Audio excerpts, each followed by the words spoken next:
Bueno, contamos ahora con la intervención de don Gaspar Hernández Peludo. Lo primero que quiero decir de don Gaspar es que con él nos ha venido el buen tiempo. Así que ya es algo muy positivo que ha conseguido entre nosotros y después de tantos meses que hemos tenido de tiempo inclemente. Bueno, don Gaspar, tengo que decir que fuimos compañeros en la misma universidad y en el mismo colegio mayor, en el Colegio Español de Roma, aunque él hizo la especialidad en dogmática. Él actualmente es rector del Seminario Interdiocesano de Ávila y además es profesor encargado de cátedra en la Pontificia Universidad de Salamanca. En ella imparte más que dos asignaturas, tiene dos campos de investigación que son la patrología y los sacramentos. Y de esos dos temas surgen la mayoría de sus líneas de investigación. Son muy numerosas y ricas, no voy a citar sino algunas de sus obras con las que se ha remarcado estas líneas. Sobre todo, pues destacaría Cristo y el Espíritu según el Ioannis Evangelio de San Cirilo de Alejandría, que fue su primera gran obra, y también su generosidad a la hora de publicar muchas obras in memoriam a grandes profesores y teólogos del panorama español, lo cual también implica esa actitud de agradecimiento que don Gaspar ha representado también desde la universidad en la que ahora él imparte enseñanza. Por último, quiero decir también que él es profesor del Máster de Doctrina Social de la Iglesia, del máster que tiene la UPSA, la Universidad Pontificia de Salamanca, en Madrid, y que por eso es tan pertinente su presencia hoy aquí, donde nos va a hablar precisamente de la pobreza en los santos padres de la Iglesia. Sin más, con un grandísimo placer, escuchamos a don Gaspar.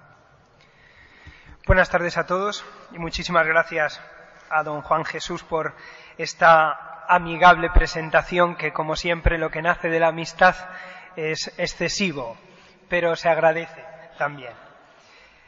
Comienzo sin más mi ponencia de esta tarde. Hay un reciente reportaje de la OCA TV de Estados Unidos que ha tenido numerosísimas descargas en Internet en estas últimas semanas, en el cual aparece un niño aterido de frío en las calles de Nueva York, del cual pasan de largo multitud de personas en esa carretera.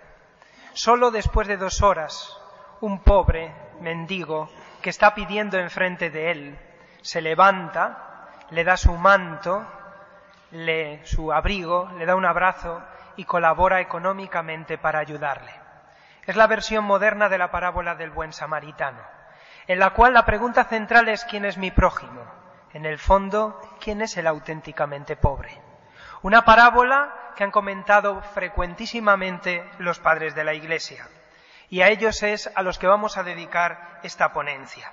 Ellos se preguntaron también quién es el prójimo, quién es auténticamente el pobre, cuál es la relación entre el anuncio evangélico y los bienes terrenos, la pobreza y la riqueza. Este tema, es propio de la primera parte siempre de una ponencia mostrar su relevancia, es de una importancia capital. En primer lugar, porque los santos padres representan un lugar único y muy relevante en la historia de la Iglesia y de la teología, porque han sido los primeros que han interpretado auténticamente la Sagrada Escritura a la luz de la tradición de la Iglesia. Y en este sentido han sido también los testigos primeros del sentido social del cristianismo. Por eso, ellos son fuentes de la doctrina social, no solo por su vida. Si analizáramos su vida, muchos de ellos se convirtieron al cristianismo con un verdadero radicalismo evangélico, entregando todos sus bienes a los necesitados, sino también por las instituciones y estructuras de caridad que crearon y por la mentalidad que contribuyeron a generar y que está en la base del humanismo cristiano. Por eso es importante estudiarlos.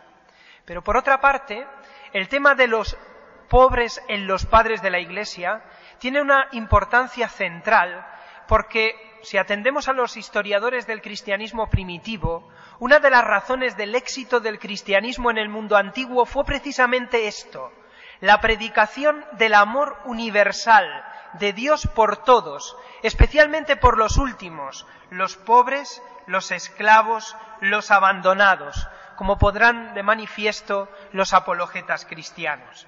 El Papa Francisco, en Evangelii Gaudium, hay un número en el que, refiriéndose a los santos padres, dice que ellos representaron en la sociedad de aquella época la resistencia contracultural al hedonismo individualista pagano. De ahí la importancia de profundizar en este tema. Y sin embargo, también su complejidad, porque cuando uno se mete en este mundo se encuentra con una cantidad enorme de discusiones acerca de la doctrina patrística sobre la pobreza y la posesión de los bienes.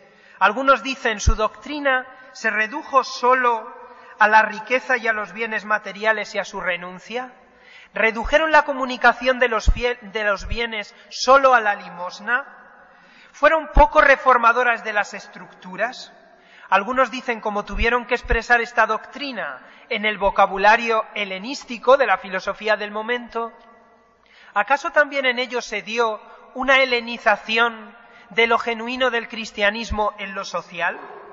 Por otra parte, basándose en algunas de sus expresiones exhortativas, algunos han dicho, para ellos la propiedad, la posesión de los bienes es sinónimo de robo.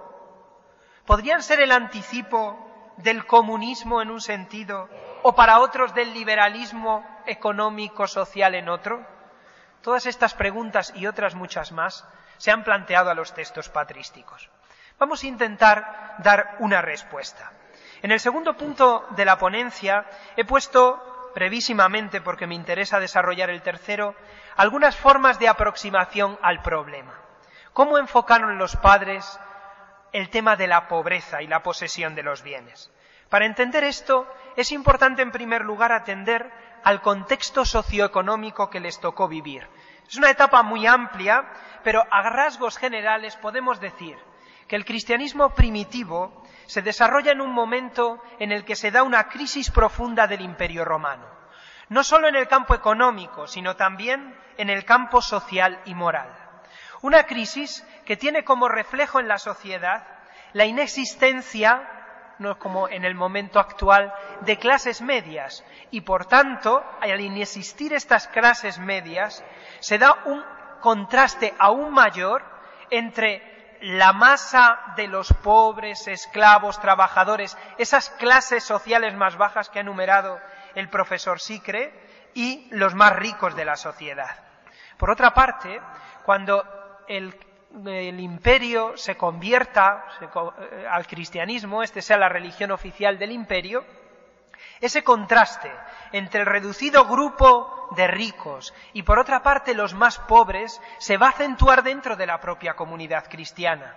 De ahí las llamadas constantes de los padres a eliminar esas diferencias.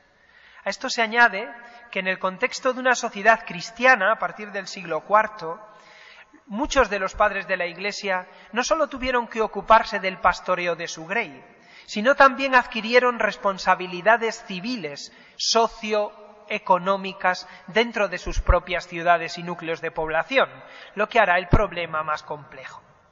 Para entender el tema de la pobreza en los padres, es importante recordar cuál es el género desde el que ellos afrontan este tema. No pretendían dar, como por otra parte no lo pretende la doctrina social de la Iglesia, una solución técnico-jurídica, ni siquiera estructural a la cuestión social. No eran políticos, sino sobre todo pastores de la Iglesia. Por eso su género es sobre todo un género parenético, exhortativo, que se refleja en sus homilías, en sus pequeños tratados sobre la Escritura. La finalidad suya era sobre todo suscitar la conciencia social en el pueblo de Dios, singularmente en los ricos. De ahí sus invectivas tan fuertes en sus textos. San Basilio denuncia frecuentemente los contrastes motivados por el lujo dentro de la propia comunidad cristiana. Hay descripciones que son dramáticas y que aparecen frecuentemente en sus textos. Por ejemplo, San Basilio denuncia en una descripción muy fuerte, ¿no?, la de aquel padre que tiene que vender a su hijo para seguir manteniendo a la familia. Esa oposición, dice él, entre la tiranía del hambre y el amor paterno.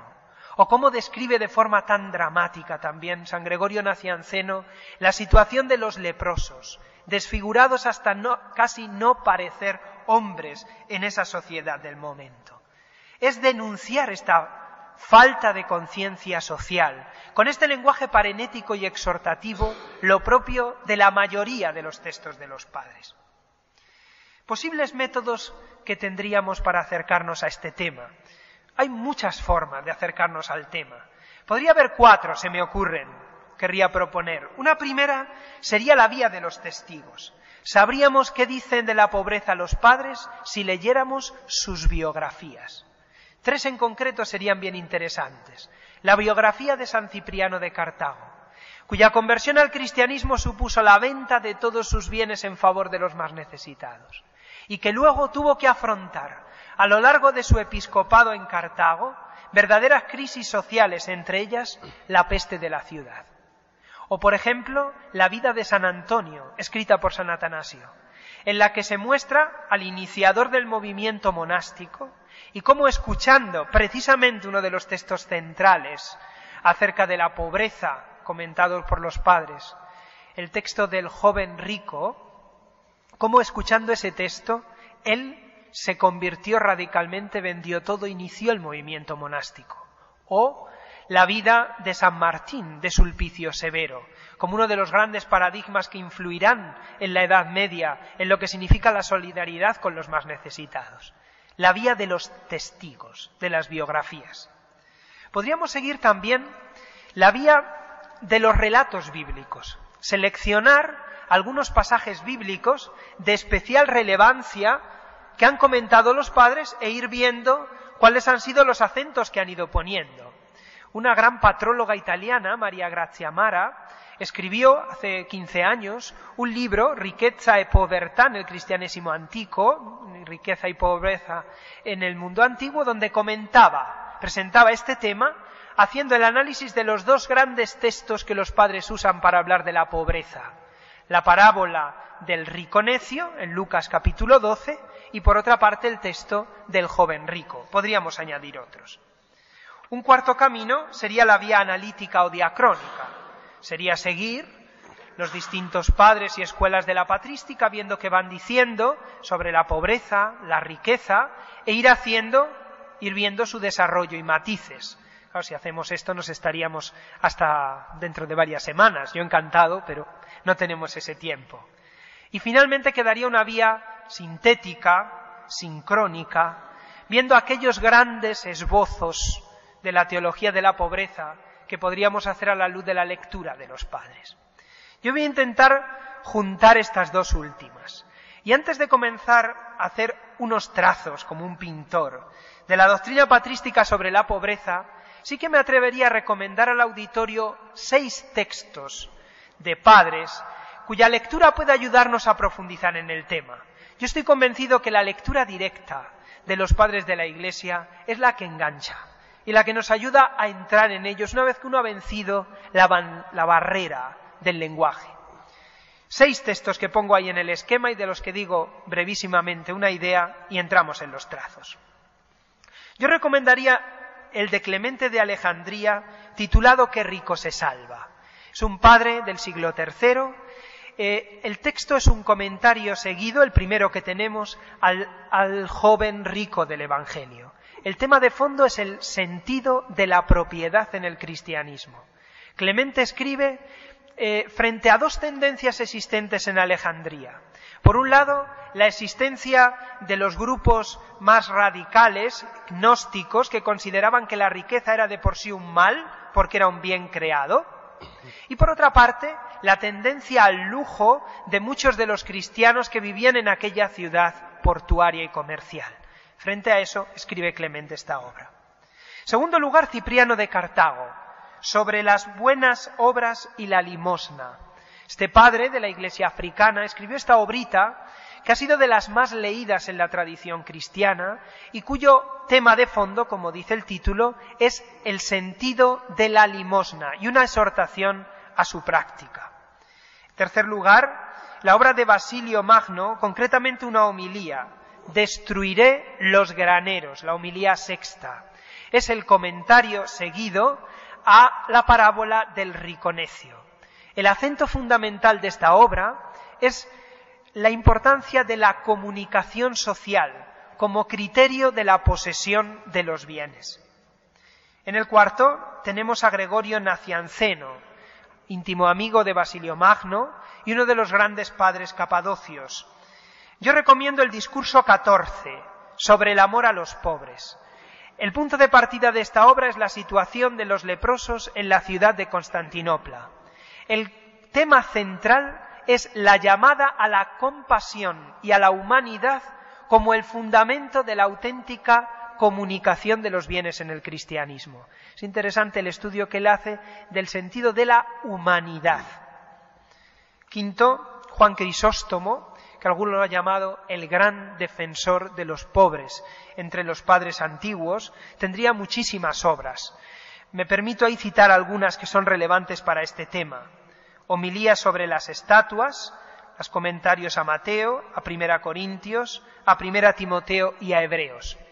En el fondo de estas obras está siempre, en este padre que estuvo como presbítero en Antioquía, luego en Constantinopla como obispo, la denuncia de la desigualdad dentro de la comunidad cristiana, una llamada a la austeridad y a la coherencia de la vida por parte de los cristianos, lo que le acarreó, como sabemos por su biografía, no pocos problemas con la corte imperial y la consecuencia del destierro y de la muerte.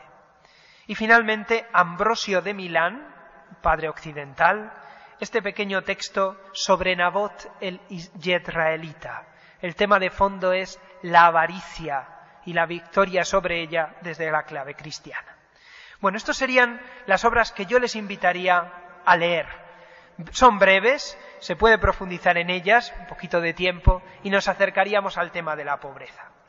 Pero voy a intentar hacer, a ver si en este tiempo me diera, una especie de trazos fundamentales sobre la doctrina patrística acerca de la pobreza y la posesión de los bienes. En primer lugar, decir que para los padres, pobreza y riqueza, pobres y ricos, no son términos unívocos, es decir, tienen matices distintos. Por un lado, al hablar de los pobres, ellos hablan en primer lugar de los pobres materiales, es decir, de la pobreza como indigencia, como un mal que ha de ser superado. Dentro de estos pobres materiales hablan de los pobres vergonzantes, hablan también de aquellos pobres que precisamente en esa sociedad antigua, ¿no?, eran despreciados y apartados. Por otra parte, hablan de un sentido espiritual de la pobreza y habla de los pobres en el espíritu, a ellos les aplican precisamente la bienaventuranza. Son aquellos, como diría San Juan Crisóstomo, pobres de vicios y de pecados. Por eso él habla de que aquí se trata de la riqueza de la pobreza. Pobres en el espíritu son aquellos que no necesitan esclavos, tienen por esclavas a sus pasiones, tienen por esclavos a los pensamientos que esclavizan a los mismos emperadores. Pobreza de espíritu. Y por otra parte, los pobres que ellos llaman en algunos textos malos. Malos en el sentido moral, es decir, son aquellos pobres materiales que sin embargo son por dentro soberbios y codiciosos. No tienen, pero están deseando tener. Y al mismo tiempo, pobres malos, entre comillas, son aquellos que siendo ricos materiales, sin embargo están vacíos por dentro. Es lo que podríamos hablar también de los ricos. Hay ricos malos, entre comillas, moralmente, es decir, pobres por dentro. Son aquellos en los que domina la esclavitud interior, el deseo, la insatisfacción permanente, porque tienen y quieren siempre tener más, nunca están en paz por dentro. Pero también hay ricos humildes, es decir, pobres en espíritu. Luego, el término de pobre, rico, pobreza, riqueza, en los padres es un término enormemente rico y con matices muy diversos. Cuando ellos se plantean cuál es el origen de esta distinción pobres y ricos, el origen de la desigualdad, por una parte ellos dicen que los orígenes son varios. Por una parte hay una desigualdad legítima, fruto del lugar en el que hemos nacido y que nos ha situado la providencia. Pero hay una desigualdad entre pobres y ricos que es ilegítima, contra la que hay que luchar.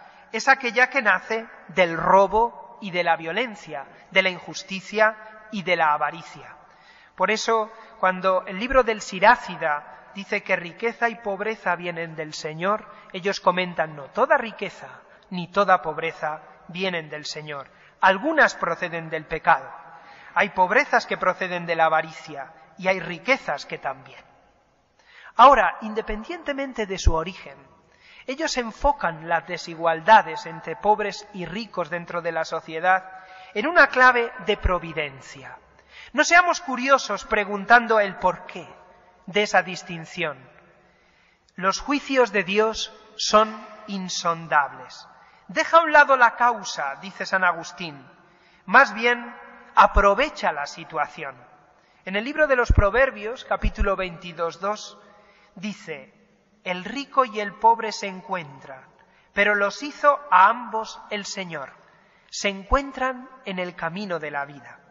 Y de modo, dice San Agustín comentando este texto, que el pobre es aquel que se tiene que dejar ayudar por el rico, y el rico ayudar al pobre para que de este modo se aligere su carga.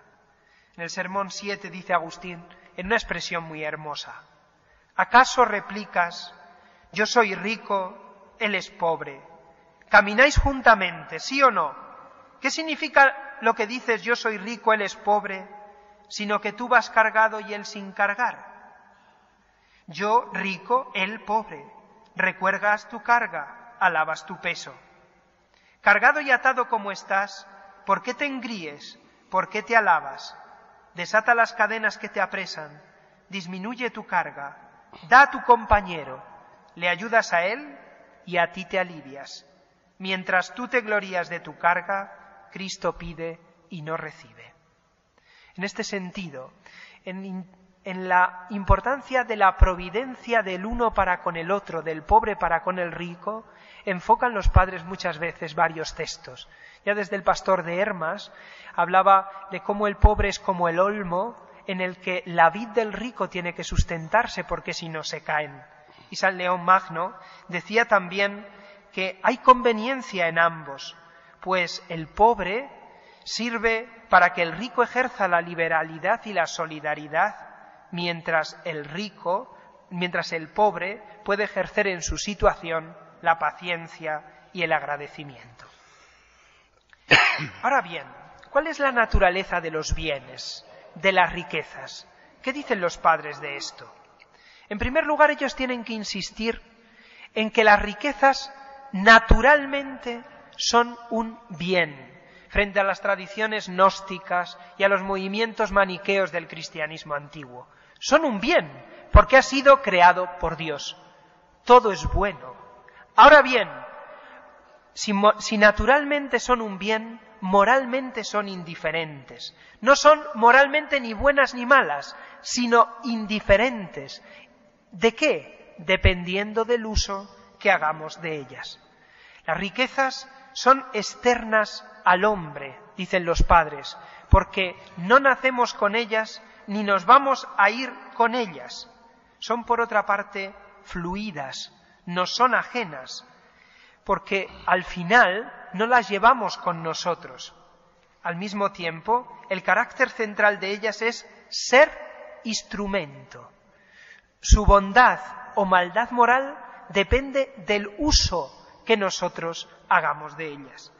Aquí hay un texto muy interesante sobre el carácter instrumental de las riquezas y de los bienes en los padres, de Clemente de Alejandría en la obra Qué rico se salva.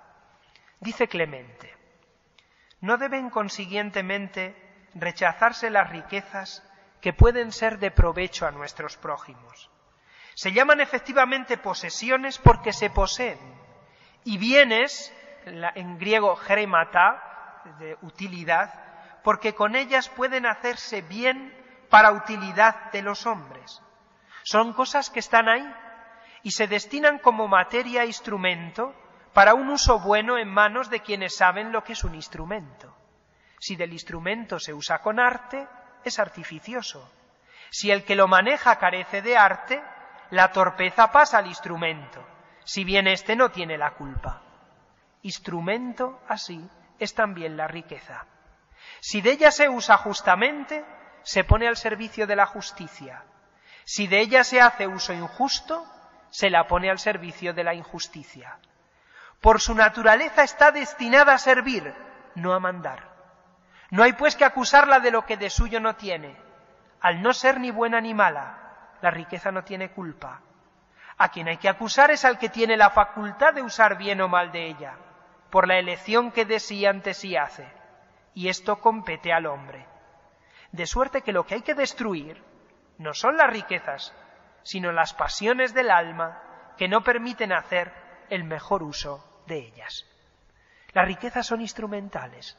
Lo que hay que destruir es la pasión del alma que hace que se usen mal, no para el bien del otro, sino para el propio beneficio. Y al mismo tiempo tienen un carácter servicial. Están a nuestro servicio. De ahí la denuncia permanente de los padres. El problema del rico moralmente malo es que al final no es el que se usa de las riquezas y se sirve de ellas, sino que las riquezas le poseen, es servidor de sus bienes. Por eso, tercer punto, lo central en el pensamiento patrístico sobre los bienes y las riquezas, que son buenas naturalmente y que moralmente dependen de su uso, es el uso recto que hagamos de ellos. En realidad, los bienes no son verdadero dominio nuestro. Nosotros somos, insisten los padres, administradores de lo ajeno, poseedores usufructuarios. Los bienes se nos han dado como armas y materia prima, dice San Juan Crisóstomo, para el ejercicio de la virtud. Lo central es el uso recto. Quiero insistir en esta expresión de uso recto porque es central en la doctrina de San Agustín sobre la riqueza y la propiedad. Podría definirse el uso recto como el orden en la utilización de los bienes. Según San Agustín, hay dos tipos de bienes. Unos para su uso, lo que él llama en latín uti, para ser usados, instrumentales. Hay otros bienes que están para su goce, frui, para ser disfrutados. Las riquezas son bienes que son para ser utilizados, instrumento para alcanzar el bienes superiores, no al contrario. En esta distinción entre uti y frui, bienes instrumentales y bienes de goce, es donde fundamenta San Agustín la distinción entre virtud y vicio. ¿En qué consiste el vicio? En que a veces disfrutamos, hacemos objeto de nuestro disfrute último aquello que se nos ha dado solo para que lo usemos. Que hacemos de las riquezas, en este caso, el objeto último de nuestras aspiraciones, cuando son instrumento para alcanzar bienes ulteriores. Uso recto de las riquezas. Cuarto punto. En este contexto, riquezas y bienes buenos por naturaleza, cuya valoración moral depende del uso recto que hagamos de ellas, se sitúa entre los padres también el aval de la legitimidad, de la propiedad y de la posesión. Para ellos, la propiedad, podríamos llamar hoy privada, aunque no aparece el término exactamente, la posesión de los bienes, en principio es legítima. ¿Por qué? Porque es necesaria para que tengamos lo suficiente para no angustiarnos en la vida, para mantenernos, y al mismo tiempo para compartir, pues de lo contrario, si no poseyéramos, no habría comunicación posible. Así dice el propio Clemente Alejandrino en esta obra, Qué rico se salva. Se habla de poseer lo suficiente. no angustiarse respecto a la hacienda y socorrer a los que convenga. Pero si nadie tiene nada, ¿qué comunión de bienes podría darse entre los hombres? Es legítima la posesión y la propiedad. Ahora, ellos insisten permanentemente, esa propiedad o posesión no es un derecho absoluto. Tiene sus límites. Cuando se convierte en derecho absoluto, se vuelve ilegítima. ¿Cuáles son los límites de la posesión o de la propiedad? San Basilio lo resume en 3, creo que sintetizan muy bien la doctrina patrística. En primer lugar, la propiedad privada, la posesión, es limitada por el origen de los bienes. En realidad, solo Dios es creador y dueño de todas las cosas, no nosotros. Recordemos la expresión, no tenemos de dominio los bienes, solo somos administradores. Segundo, tiene el límite por la naturaleza humana, porque nada en rigor es propio nuestro. Sin nada vinimos al mundo, sin nada nos iremos de él. Los bienes pasan. Y en tercer lugar, y es el argumento central, la propiedad o la posesión tiene un límite porque Dios ha creado todas las cosas para el uso común de todos. Por tanto, el límite de la propiedad privada, el límite de la posesión, es el uso común. Así lo decía San Cipriano de Cartago en esta obra que he citado sobre las buenas obras y la limosna.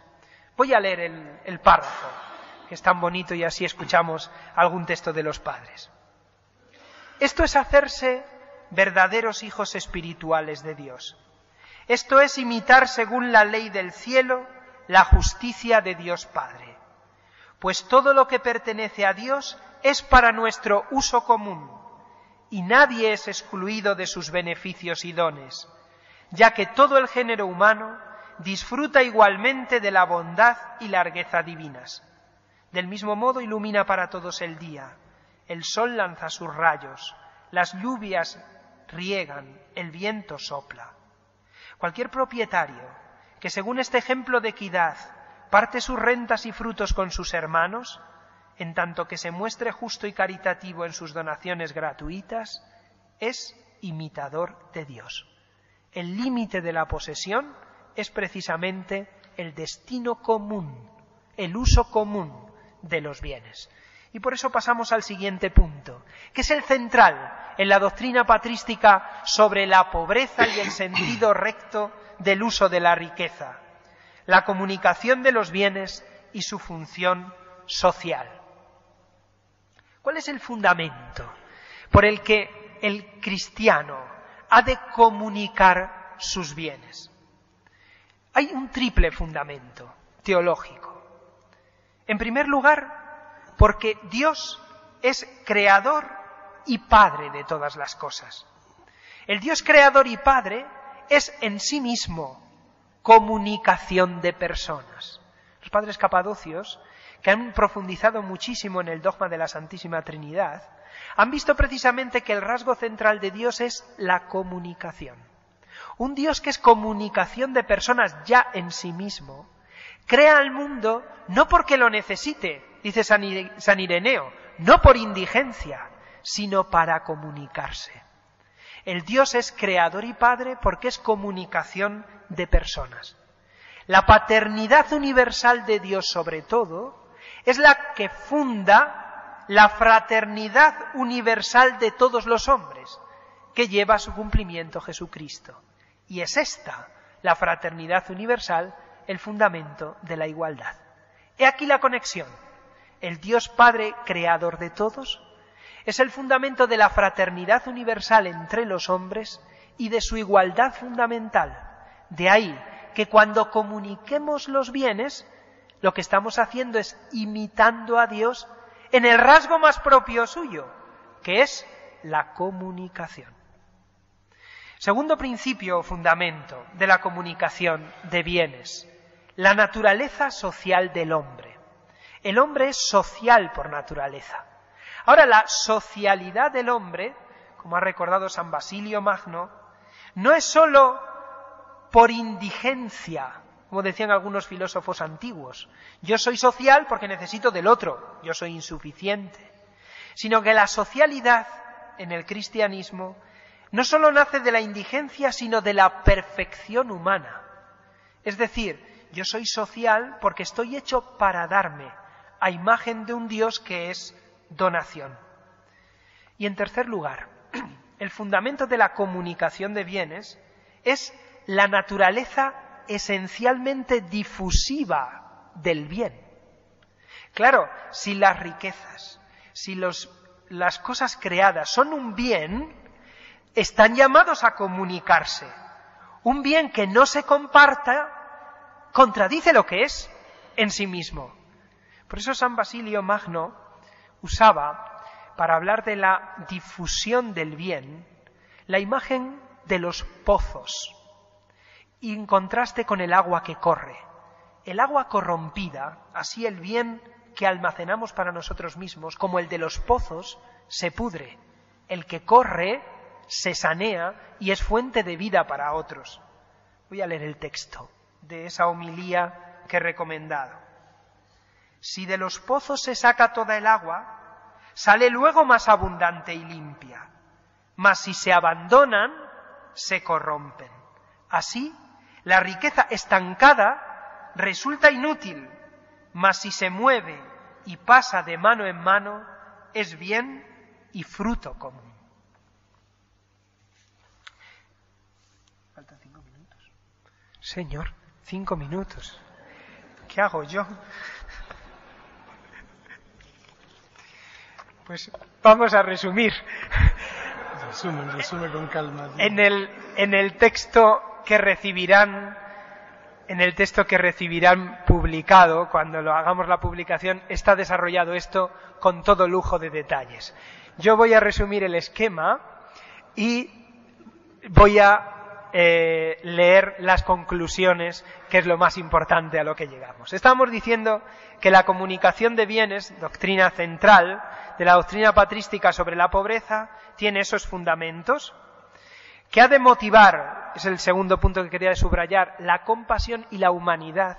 Este rasgo de la humanidad es un acento especial del cristianismo primitivo frente a la inhumanidad y al corazón duro del mundo pagano. Por otra parte, la comunicación de bienes, insisten los padres, es un deber de justicia.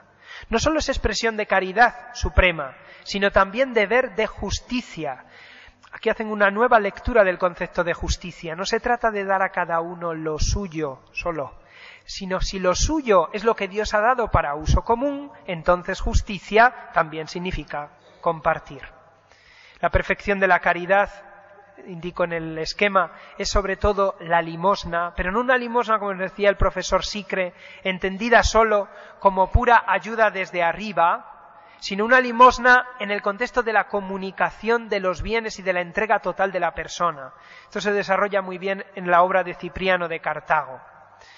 Esa comunicación de bienes nos ayuda a distinguir lo necesario de lo superfluo, y es aquí donde se contextúan esas expresiones tan duras de que uno se convierte en homicida y ladrón de su hermano cuando usa lo que tiene, cuando lo superfluo no lo da. Cuando aquello que tú tienes y que no te es necesario no lo das, estás robando lo que el otro merece. Y ahí, en ese contexto, es donde se llama robo y homicida al otro, no porque la propiedad y la posesión en sí misma sea un robo. Y finalmente, en este marco se sitúa también la renuncia a los bienes entre los padres. Una renuncia que para ellos es muy importante, no nace solo del aspecto negativo, de la pura austeridad típica de la filosofía helenística, del dominio de sí, sino una renuncia que está motivada por lo social, por el otro y por Dios. Renuncia que ha de ser voluntaria, insisten ellos, porque solo lo voluntario y fruto de la libertad es digno de mérito, frente a aquellos movimientos cristianos primitivos, como los apotácticos, que obligaban a la renuncia de todos los bienes para ser cristianos. Ellos se oponen a esto. Luego, el sexto punto, desarrollo cómo a través de sus textos los padres nos ofrecen una espiritualidad de la pobreza enormemente bonita y muy profunda, en la línea de la Sagrada Escritura a la que apuntaba el profesor Sicre, y que tendría estas claves. Todos somos pobres ante Dios. Así comienza Gregorio Magno su homilía sobre los pobres que han de ser amados. Cristo se hizo pobre para enriquecernos con su pobreza. Es el principio cristológico indicativo que fundamenta el imperativo del compartir. Tercero, la identificación existencial de Cristo con los pobres. En esto es increíble los textos de San Juan Crisóstomo, cuando identifica o relaciona la identificación de Cristo en el pobre con la presencia de Cristo en la Eucaristía. Siguiente punto, la superioridad de la pobreza, en el sentido de que la virtud de la pobreza nos ayuda a crecer en la virtud. Los pobres son maestros de vida, nos enseñan el ejemplo, dicen ellos, de la paciencia y sobre todo a mí me llamó esto la atención preparándolo, de la libertad para hablar y de la fortaleza. Como el pobre no tiene nada, es libre para hablar. Por eso, dice San Juan Crisóstomo, Elías pudo denunciar a los ricos. Por eso pudo denunciar a Ahab. Por eso Juan Bautista, pobre, pudo denunciar a Herodes. Por eso Jesús eligió a sus discípulos pobres, para que fueran libres para anunciar el Evangelio. La motivación escatológica de la pobreza, invertir dando al pobre para invertir en el cielo, y sobre todo ese último principio tan cristiano y tan profundo. Realmente poseemos lo que damos, lo que retenemos lo perdemos. Conclusiones. Brevísimamente, y no les canso más. En la doctrina sobre la pobreza y la posesión en los Santos Padres confluyen tres vertientes. Por un lado, la tradición judía veterotestamentaria, que reconoce en los bienes la bondad natural de ellos dados por Dios. Por otro lado, la filosofía helenística, que acentuaba el peligro de las riquezas y por ello el necesario dominio de sí, pero principalmente, tercera vertiente, el anuncio evangélico sobre la entrega por amor que tiene en el Hijo de Dios encarnado y crucificado su paradigma. Segundo, los padres hacen una valoración negativa de la pobreza entendida como indigencia y fruto de la injusticia y de la avaricia de los hombres, de su pecado, que es contraria al plan de Dios y contra la que hay que luchar con la conversión del corazón y la reforma de las estructuras. De ahí su permanente denuncia contra ella, no pauperismo. Tercero, ahora bien, el núcleo central del mensaje de los padres no es ni la economía ni la política, sino el anuncio del Evangelio, que tienen los pobres, según el texto de Lucas 4, sus destinatarios privilegiados. De este Evangelio, como buena noticia de salvación de Dios para los hombres, se deriva toda su doctrina sobre la pobreza y la comunicación de los bienes. El núcleo de esta es, como he dicho antes, la paternidad universal de Dios, fundamento de la fraternidad universal nuestra. Solo desde la conversión a este amor ofrecido es posible un cambio de las estructuras. Es verdad que ellos crearon estructuras e instituciones de beneficencia, pero no insistieron tanto en esto. Lo central primero es convertir al hombre. Desde ahí se cambia luego la estructura. Cuarto, la novedad de la doctrina patrística sobre la pobreza se deriva de la novedad de Cristo mismo. Su motivación no es la pura renuncia ascética que mira al dominio de sí, sino el amor que mira al otro, a Dios y a su reino, y al prójimo y a su necesidad. Quinto, de esta forma nos han transmitido una profunda espiritualidad de la pobreza, continuando la doctrina bíblica sobre la misma, y que consiste en la aceptación de nuestra pobreza natural como criaturas e indigentes ante Dios, conformándonos a Cristo pobre y por él, sabiendo relativizar los bienes de este mundo, y en él compartiéndolos con los últimos con alegría. Se trata de una mística de la pobreza, en la que amar es un acto de fe, porque significa cuidar a Cristo y reconocerlo en aquel que necesita de nosotros. Esta mística de la pobreza, a través del monacato primitivo, ha llegado a la tradición espiritual de la Iglesia y se ha convertido en criterio central de vida en el voto evangélico de la pobreza y del estilo de vida cristiano. Respecto a la propiedad y a la posesión, en un sentido limitada por el contexto sociocultural que vivieron, su aportación más novedosa reside en la relativización de lo propio en función de lo común. No tanto usar las cosas privadas como propias, sino las cosas privadas como comunes, pues el Padre Creador quiere que todos usen de sus bienes dados para todos, lo que no significa una opción por la propiedad común, sino por su uso común. Séptimo, algunos han acusado a los padres de exageración retórica y artificio literario en sus afirmaciones sobre la pobreza. En realidad, más bien yo creo que fueron y siguen siendo un signo profético que incomoda y llama a la conversión, a la coherencia de vida cristiana, a la austeridad de vida y a vivir en la genuina lógica del Evangelio, que sigue siendo hoy tan o incluso más contracultural que entonces, pero igualmente plenificadora.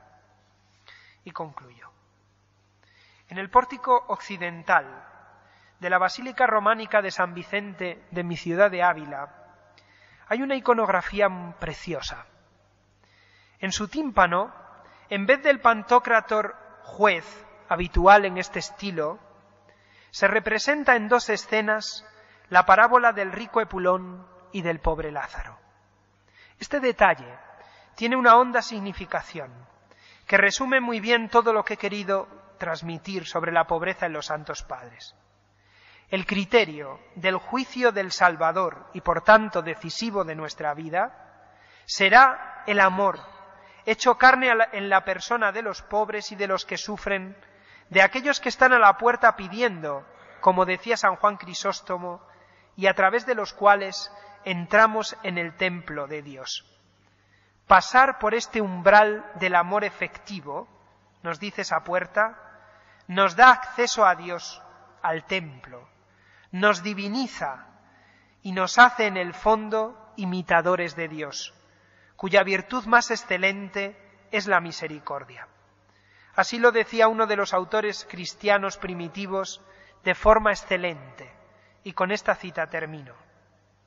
Porque no está la felicidad en dominar tiránicamente sobre nuestro prójimo, ni en querer estar por encima de los más débiles, ni en enriquecerse y violentar a los necesitados. No es ahí donde nadie puede imitar a Dios, sino que todo eso es ajeno a su magnificencia. El que toma sobre sí la carga de su prójimo, el que está pronto a hacer bien a su inferior en aquello justamente en que él es superior, el que suministrando a los necesitados lo mismo que él recibió de Dios, se convierte en Dios de los que reciben de su mano, ese es el verdadero imitador de Dios. Muchas gracias.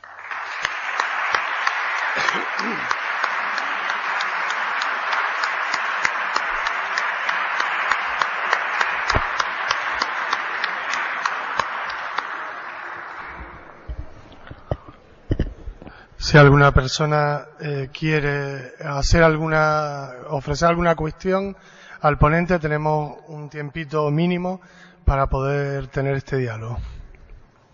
Ahora. Sí.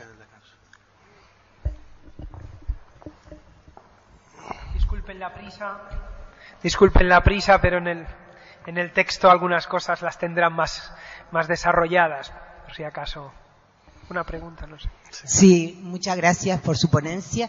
Y sobre ella sí pensaba, a raíz de la exposición, pues hacer una pregunta, no solamente a usted, sino a todos los que estamos aquí. Decía usted la identificación de Cristo en los pobres como en la Eucaristía. no sé si se encuentra aquí, pero es una frase que recuerdo desde hace muchos años. En una charla, don Francisco Martel dijo que si fuéramos capaces de arrodillarnos ante un pobre como lo hacemos ante de la Eucaristía, pues como que las cosas cambiaban. Y esa es la pregunta, ¿no? Si fuéramos cristianos verdaderamente auténticos, creyéramos que en el pobre está Cristo, por lo menos, que no le tocaba a usted, pero ayer se tocó, la denuncia sería más efectiva. Nada más, muchas gracias. Sí, se trata, como dice la tradición de la Iglesia, de distintos tipos de presencia de Jesucristo en el mundo y entre nosotros, pero ciertamente los textos de San Juan Crisóstomo en las homilías sobre San Mateo llama la atención ese paralelismo, el que cuando dice el mismo que dijo este es mi cuerpo, es el mismo que dijo en lo que hacéis a uno de estos mis humildes hermanos, a mí me lo hicisteis. Y es curioso porque él añade a continuación un aspecto. Dice que cuidando a los últimos estamos cuidando a Cristo, y lo pone en relación con aquellos que durante su vida terrena cuidaron al Salvador. Habla de María Magdalena, habla de los apóstoles, y dice, pero el acto de cuidar a Cristo en los pobres, en el momento actual, es si cabe más meritorio, porque en los otros tenían delante a Cristo mismo, en el sentido de su presencia encarnada. Nosotros nos tenemos que fiar de su palabra, de que Él está en ellos y se identifica con ellos. Aquí, lo meritorio es la fe en la palabra, y de esa manera el amor, pues decía en un momento, es un acto de fe. Consiste en creer por la fe, esa nueva mirada sobre la realidad y sobre los otros, que el Señor está en el otro. Y eso es lo que hace más meritorio, dice San Juan Crisóstomo, no lo digo yo, el cuidar al Cristo en el pobre que los que cuidaron a Cristo durante su vida terrena. Es curiosa la...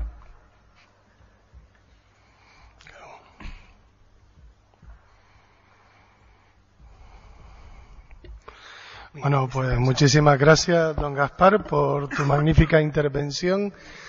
Has conseguido que nos centremos en uno de esos fines, ¿no?, que son para disfrutar, ¿eh?, el conocimiento de los Santos Padres. Hemos disfrutado verdaderamente con tu intervención. Bueno, ahora vamos a tener un descanso de casi media hora. A las 7 tenemos que estar otra vez aquí. Antes de retirarnos, les tengo que anunciar, a ver si está el dueño del coche, un Audi 6490 JBP, que está bloqueando la zona de giro. Nos vemos a las 7.